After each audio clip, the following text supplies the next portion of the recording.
So setting an overall sort of plan, business plan for your portfolio is important, and working with your consultant to understand what the process looks like, the timing.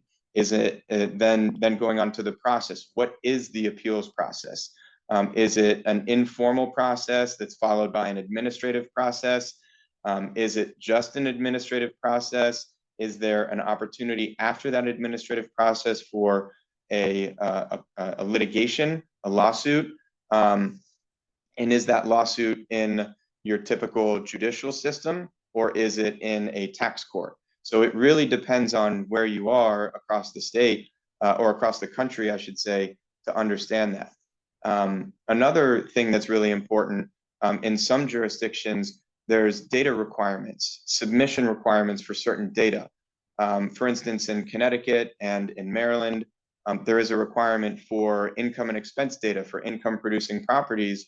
There's a requirement for your income and expense statements to be submitted to the property appraiser or to the appraisal district, in order to be in compliance. And if you don't, in a lot of circumstances, there can be a penalty that's levied against the property owner in the form of a penalty on the real estate tax. So that's also something that's very important to consider.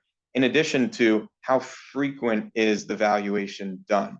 Is it an annual revaluation? Is it a biannual revaluation like in Colorado?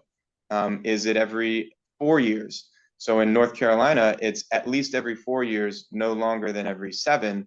And I know in certain jurisdictions, they're actually looking to shorten that down to 2 years. So really having an understanding of the overall way that the property tax system works is a very important thing for you as a property owner to understand, but to also work with your relationship or finding a consultant to work with that can help you with those things.